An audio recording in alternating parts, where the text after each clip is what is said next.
Made for worship. We're made for worship from Ezra chapter 6. How many of you here like to be involved in a good celebration? I do. Last night, folks, we had a great time over at Sandy and Kathy Carey's. They were basically celebrating the summer with many of the Macville youth. They went to a lot of expense and worked hard on that. I had a great time, even though I had to constantly avoid water balloons and water guns, and toward the end silly string, I had to avoid that, but I had a great time there. I've been able to attend some monumental celebrations on different levels in my lifetime. Back in 1998, I was fortunate to go down to Rupp Arena and be on the floor when the bus came in welcoming the NCAA champion Kentucky Wildcats back in the celebration. And I was down there working and taking pictures for that. During my time in the newspaper business, I was fortunate to work celebrations for regional basketball tournament winners. And you know, when that happens, you had the fire trucks, the police cars, everybody and their brother out parading through town, and then they'd go to the high school and have kind of the impromptu pep rally. And also when I was working for the newspaper, I was asked, at least on one occasion, to cover the governor's inauguration, which I did. And that was a different type of celebration, but it was still a celebration for the man who had won the most votes and was taking over as governor of Kentucky. My desire is for every Sunday to be special. I believe every Sunday should be a celebration. A lot of times I have on the sign out front, "Celebrate Jesus." Every Sunday should be a celebration. And I've said that for more than 40 years. And invariably somebody will come up to me and argue, but if every Sunday is special, then being special is ordinary, or something like that, trying to argue with it. But you know something? I believe we're made to worship. And anytime we are in the presence of God, anytime we are bringing ourselves into God's presence, you know what? It should be special. It should be very special for every one of us. Because you see, we truly are made for worship. And this morning, I want you to remember this, that when we are in God's presence, it's special. Just celebrate His goodness. Now, the book of Ezra tells the story about the remnant of the Israelites. There were about 50,000 of them from the southern kingdom of Judah that were returning to Jerusalem after 70 years of captivity in Babylon. Now, Babylon had been conquered, if you remember, by the Persian Empire, and King Cyrus had allowed any of the Jews who wanted to go back to Jerusalem. He said, "You can go." And in today's text, Ezra chapter 6, we're going to see the highlight, in my estimation, of the book of Ezra. The rebuilding of the temple is completed. And I want you to read along with me in Ezra chapter 6, starting in verse 13. "Then, according to the word sent by Darius the king, Tatnai, the governor of the province beyond the river, Shethar-Bozenai, and their associates did with all diligence what Darius the king had ordered. And the elders of the Jews built and prospered through the prophesying of Haggai the prophet and Zechariah the son of Iddo. They finished their building by decree of the God of Israel and by the decree of Cyrus and Darius and Artaxerxes, king of Persia. And this house was finished on the 3rd day of the month of Adar, in the 6th year of the reign of King of Darius the king. Then the people of Israel, the priests and the Levites and the rest of the returned exiles celebrated the dedication of this house of God with joy. And they offered at dedication of this house of God 100 bulls, 200 rams, 400 lambs, and as a sin offering for all Israel, 12 male goats, according to the number of tribes of Israel. And they set the priests in their divisions and Levites in their divisions for the service of God at Jerusalem, as it is written in the book of Moses. And I believe there's some very important messages for us in this passage of Scripture. And the first one is that God's house is special. God's house is special. You know, anytime we are worshiping, it can be a special place. And, you know, as we were driving home Friday, that's one thing that Gentry and Peyton were talking to me about, was that they were talking about that worship anywhere is special. And I've talked about that a lot. Growing up, I attended Camp Calvary. And some of you all might be able to relate to this. I always felt the presence of God in the old Vespers area. You'd go down the long hill there, you remember, go down that hill, and there was a creek in behind the platform that was built there. And there was that clearing there, and you could just feel it. But every night we had campfire. Every night we had campfire, and there was something that always made me feel the presence of God, and I don't know why this was, but you would build the campfire, and you know when you built that campfire, and it's there for any length of time, what's going to happen? The stack is going to fall. And what's going to happen in that stack when it falls? There's going to be a lot of sparks flying up. And for some reason, that always made me feel close to the Lord. And I don't know, some of you all might be able to relate to that. I don't know. But it was always that way. But then when I went to Bible college, and I was at Roanoke Bible College, which is now Mid-Atlantic Christian, there were times that we would drive from Elizabeth City, North Carolina, about 45 minutes. We go to the Outer Banks. And we'd have a worship service there on the edge of the Atlantic Ocean. And if we were in daylight, while we were worshiping, we would watch the tide come in. And you'd be standing there, and it really hit me when I was living down there, that you're standing there on the Outer Banks and you're looking out across the ocean, and you realize that it's about 3,000 miles to the next piece of land. Folks, that just really got me, because it made me understand the might of our God. But then listening to the waves come in was almost a calming presence. You know what I'm talking about here? Sometimes it happens to people. It was a calming presence, and we understood that God was there, listening to that worship. And several years ago, you remember when there was a great revival that broke out at Asbury University, not far from here in Wilmore, Kentucky. It just so happened, while that was going on, I was called upon to take pictures at a basketball game over there. So Stephanie went with me, and we couldn't hardly get into Wilmore. I mean, the traffic was backed up and the police were out. I was hoping they weren't going to turn us away. But we drove in there, and here I was walking to the gym there on the campus of Asbury, and it was about 100, maybe 150 yards from the chapel. And you just saw that line of people that were trying to get into that chapel to worship in that area. And you know, I was there to work a basketball game. And that just did something to me, though, to see all these people just thirsting for the Lord that day. My friend Scotty Inman, who's one of the top Christian country and Southern gospel artists today, recorded a song called Anywhere Jesus Is back in 2022. And here's some lyrics from the first verse of that song. He says, I think about walking down Main Street and the folks that pass my way, seeing old friends and family talking about the day, when this is what we dreamed about, what we were living for. Now we're standing in the wonder of just being with the Lord. In other words, he's saying you can worship anywhere.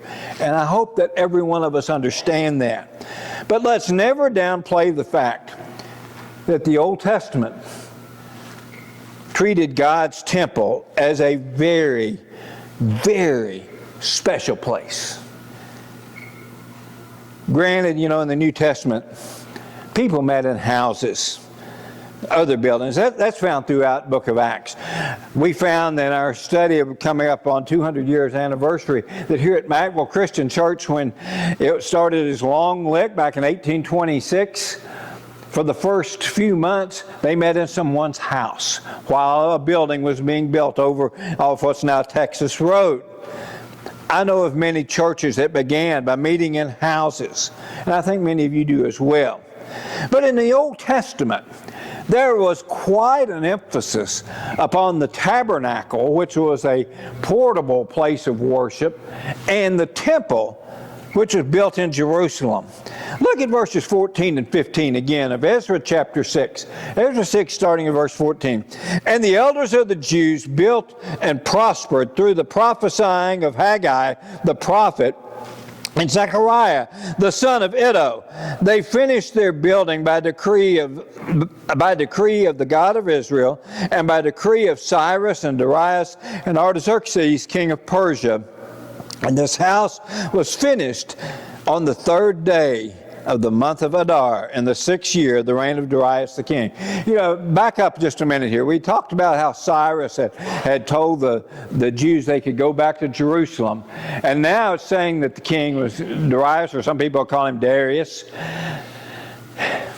What had happened is typically several years there, the King Cyrus had died and someone else had taken over. There's actually several different kings in there. So now they were in the reign of King Darius or Darius. Apparently, this new temple was not as ornate as the King Solomon's temple, but it was important. Why? Because it was a symbol of this is where God is. This is where you meet God. That's why it was a special place. And the Israelites had missed that in Babylon. They'd come back to Jerusalem. Then, because of opposition and delays, there was a 16-year pause in the building of this temple in Jerusalem. But then when it was finished, you looked at everything was done meticulously. They did everything as well as they could, and they even documented who the kings were and other people there that were making this possible. So we need to understand God's house is special. Now, I don't want you to misunderstand me here now. God's house is special, but it is temporary. These buildings are temporary. I hope we never have to make an insurance claim on this building. But folks, it could happen, could it not? It could happen. We could lose this building to fire. We could lose it by wind, tornado. We could lose this building. Just last month, this picture made rounds in the news. This is Million Church near Richmond, Kentucky, that was washed away in the flooding last month. You remember seeing this? It was just totally wiped out. They're rebuilding, by the way. In 2024, many churches in western North Carolina and South Carolina and East Tennessee and Georgia were destroyed by Hurricane Helene. I'm old enough to remember April 3rd, 1974. Can you hear anybody else remember that? I think Charlotte does. Some of you do. April 3rd, 1974. Tornadoes came all across Kentucky. And living in northern Anderson County, I watched one of those tornadoes go across there. And one of the tornado that hit Frankfort took out at least 2 churches I know of, maybe more, but very close to where I live. And they were totally destroyed. It can happen. We hope it won't happen here, but it can. And if it does happen, you know what will happen? The local church will improvise. They'll make do. They'll find a way to keep going. Would you agree with that? I think that's what will happen if it does happen. But let's hope it doesn't.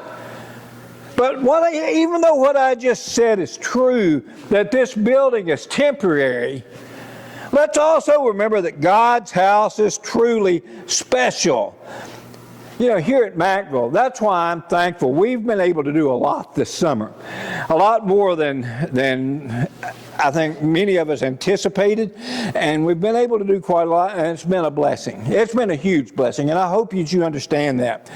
I'm thankful we were able to get some drywall repairs in here. I mean, There were some repairs that just needed to be made. Would you agree? They needed to be made. And we were able to do that. We were able to get the building painted and done. It looks so nice and so much better. And just spruce some things up in our church building, though. It's nothing ornate. It's nothing spectacular.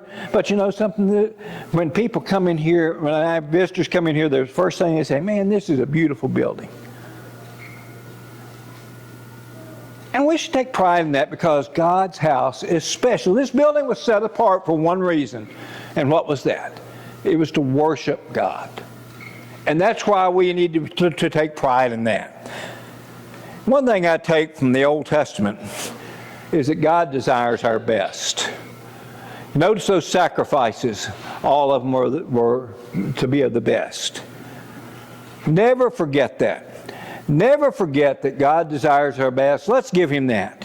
Never forget that. A key point in the passage that I just read from Ezra chapter 6 is that the Jews saw the need to worship with a true heart. Do you remember last week's sermon, what we talked about? There was opposition that came to the Jewish leaders. They came to Jeshua and Zerubbabel. They came and they tried to get them to compromise. And what did Jeshua and Zerubbabel do? They said, no compromise. No compromise at all. They declined that help.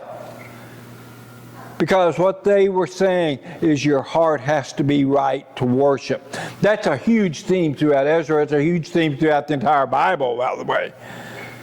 But let's also remember that when we are talking about the place set aside for as God's house, it should reflect giving our best.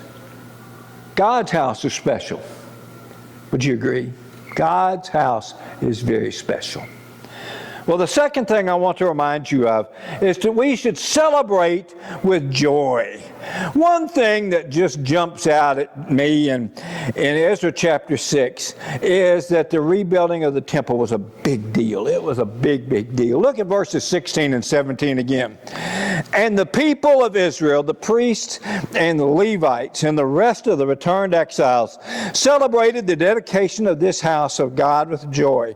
They offered at the dedication of the house of God 100 bulls, 200 rams, 400 lambs, and as a sin offering for Israel, 12 male goats, according to the number of tribes in Israel. This was a celebration of celebrations. Why? Because the place of worship had been rebuilt. This was something so important to the people. I see several ideas here. I've listed them for you. One of them is that it was a restoration of the place of worship and God's covenant.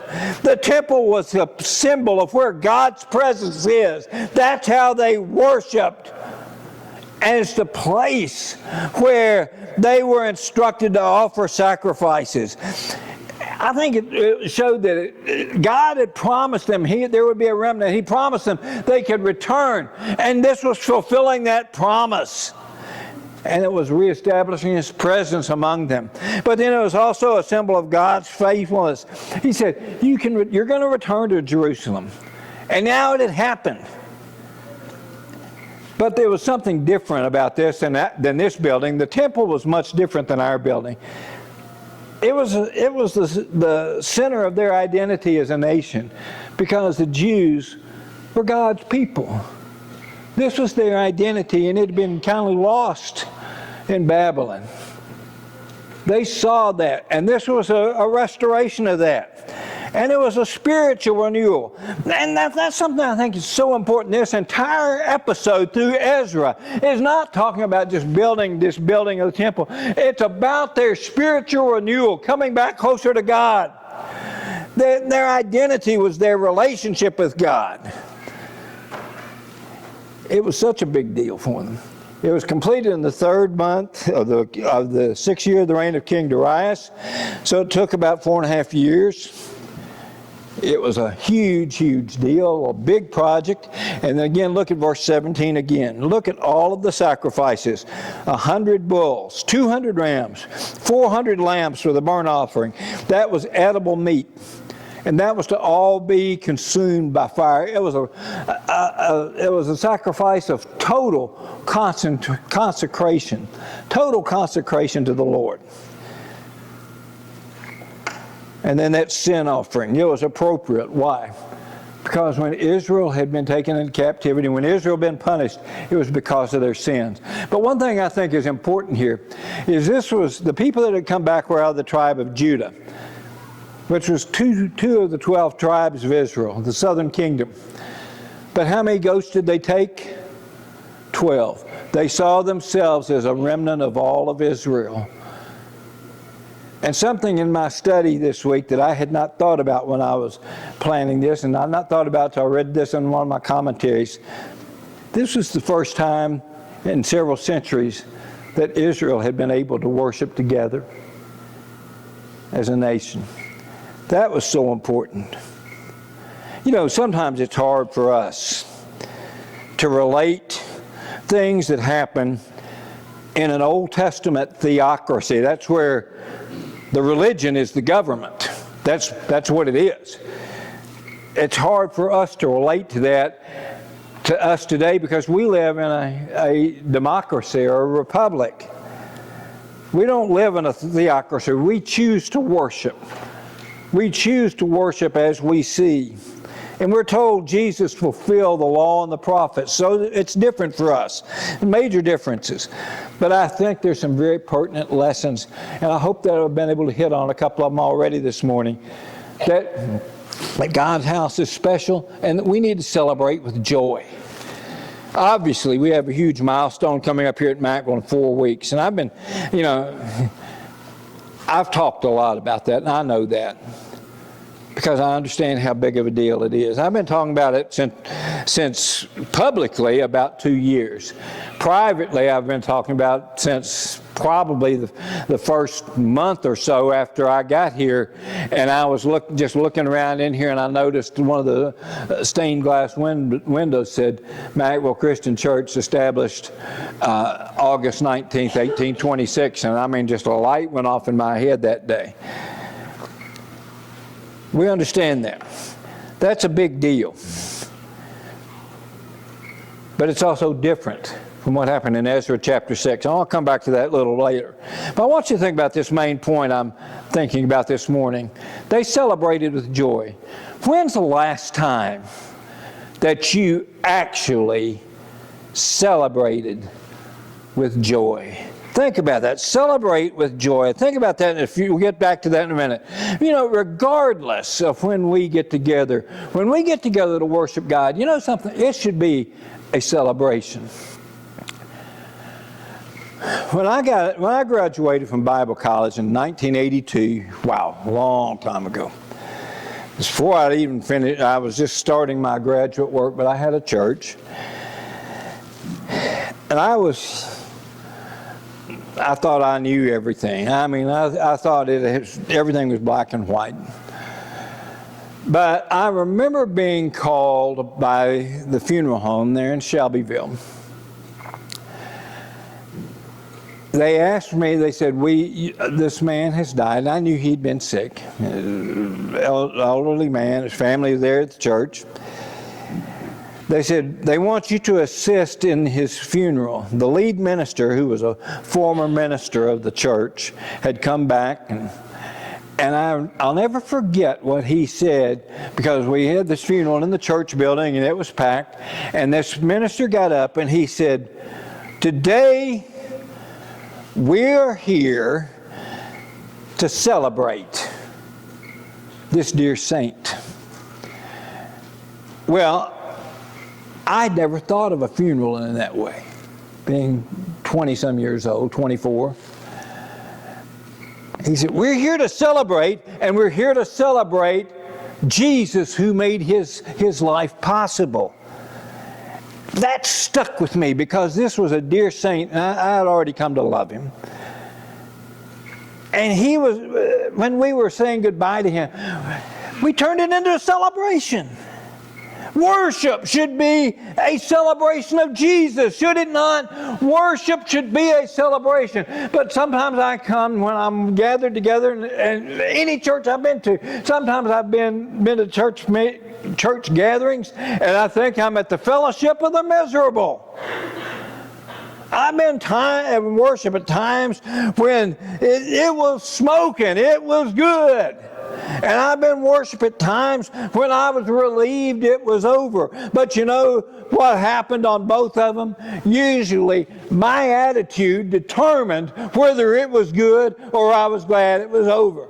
And it usually came back to me. In Ezra chapter 6, the celebration was significant because God had accomplished something big through them. The temple was something that was central to their life. It was a time of joy and celebrating that God had done something through them. And I hope that's your attitude when we come together here at Mackville. And that should be our attitude every Sunday, not just August 16th when we celebrate our 200th anniversary. But every time we meet, because celebrate what God has done. As I said earlier, let's bring this home. When was the last time you celebrated what God has done? It's easy sometimes to point fingers and look at things that are wrong, and I'm the world's worst at that. But let's celebrate what God has done. I'm not talking about just 200 years here. I'm talking about what have you celebrated that God has done in your life. It can be something many of us think is insignificant, but it's significant to you.